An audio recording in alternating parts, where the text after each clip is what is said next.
You hit one salary level, and before you can even breathe, your brain goes, okay, now I need a bit more, then I feel secure. But here's the problem. This game has no finish line. Every time you level up more, it just moves further away. You're exhausted, but somehow you still feel behind. In this video, I want to show you why this money trap is almost impossible to win the way we're taught to play it, and especially as the young healthcare professional, how you can step up that treadmill and start building the life that actually feels like enough. Hello everyone and xin chào. I'm Yui, a Vietnamese dentist by day and a trail runner chasing balance by passion. On this channel, we explore honest stories and lessons to build a life of true freedom, reclaiming your time, nurturing relationships, and knowing enough in wealth and growth. Alright, let me share a quick story that I really like. A reporter once asked John D. Rockefeller, one of the richest businessmen in history, how much money is enough? And he said, just a little bit more. That one sentence perfectly described the trap that a lot of us are in. It's like being on a treadmill that never stops. Or like that old Greek myth of Sisyphus, the guy who had to push a huge rock up a hill forever. Every time he almost reached the top, the rock rolled back down and he had to start again. That's what the chase for more feels like. You tell yourself, I can't wait until I make this amount so that I can buy that phone or that car. Then you get there, but suddenly it's, actually, I'll be happy if I can afford a bigger place. Then it becomes, now I want a second property, a nicer car, a more expensive lifestyle. The moment the future arrives, you quietly move the goalpost. You reset the game. And here's the tricky part. What you call more today becomes not enough tomorrow. You convince yourselves that the next level, the next salaries, the next title, the next purchase will finally make you feel secure, successful, and at peace. But it never really does. That's when people start doing some pretty extreme things with their money. They open a new credit line just to extend the house. They overstretch to buy a car that they don't truly need right now. They wipe the credit card for a luxury watch, a latest phone, or a designer bag, not because it fits their real priorities, but because everyone around them seems to be upgrading. And in healthcare, you see colleagues picking up extra shifts non-stop, sacrificing sleep, skipping meals, missing time with family or partners, all to chase the next promotion, the next allowance, the slightly higher salary, because they feel like they have to keep up. Look at the 10 richest people in the world. Between them, they have had 12 divorces. That's what people call the Pyrrhic victory. You win the money game, but you lose the life game. You see this pattern in big public story too. Take Sam Bankman-Fried or Elizabeth Holmes from Theranos. They were celebrated as the next generations of genius founders, expected to stand beside names like Steve Jobs, Bill Gates, and Elon Musk.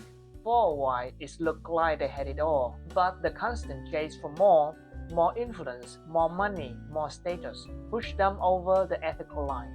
And eventually, it ended in criminal charges and jail time. Different word from us in healthcare, but the pattern is the same. When more become the only measure of success, things break.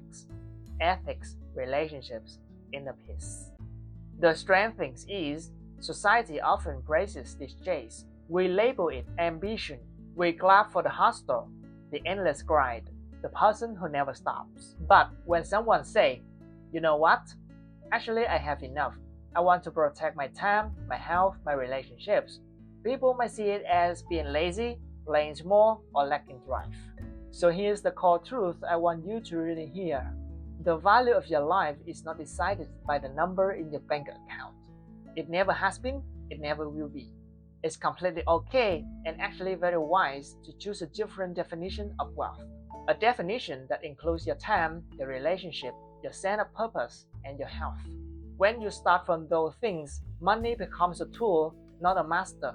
You stop living by your ancient survival brand, or Instagram, or your colleagues are shouting at you. You start living on your own terms.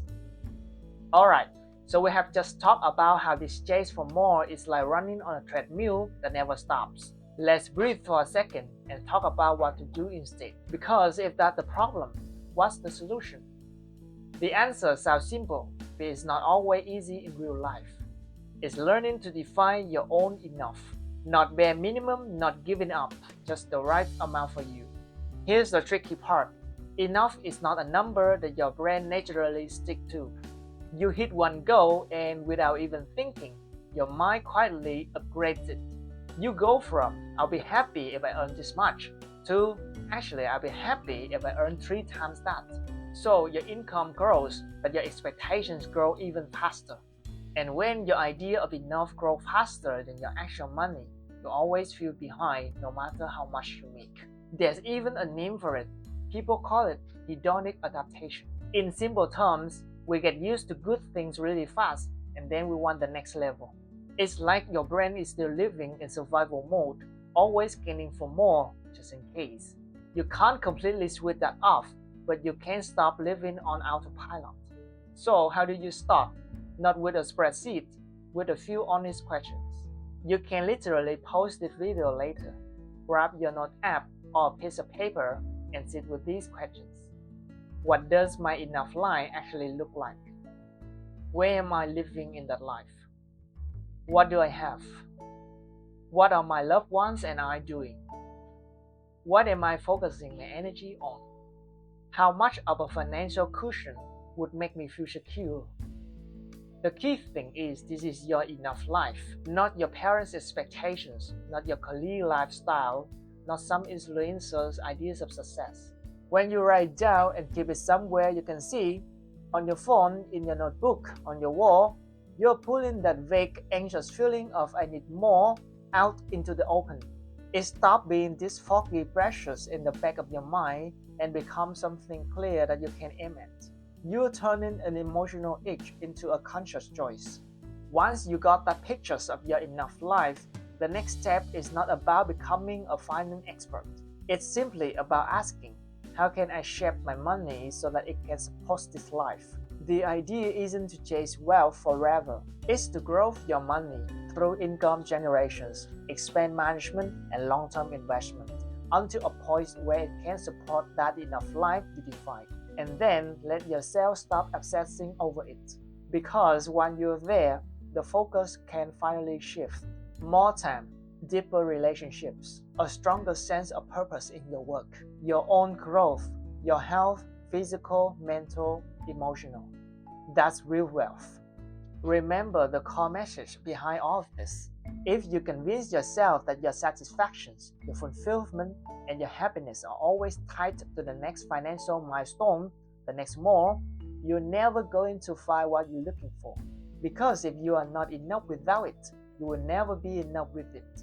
And as a healthcare professional, you give so much of your time, your energy, your heart to other people. The last thing you deserve is a life where your hard work disappears into stress, bad money habits, or comparison. So maybe this is the years that you quietly start doing something different. Start exploring basic financial literacy, how money actually works, how to protect what you earn, how to build a life where your time and energies go to the people and things that truly matter to you. Even one small step, one video, one book, one conversations can change the directions of your future. Now I'd love to hear from you. What is one part of your enough life that you have defined? Share with me in the comment.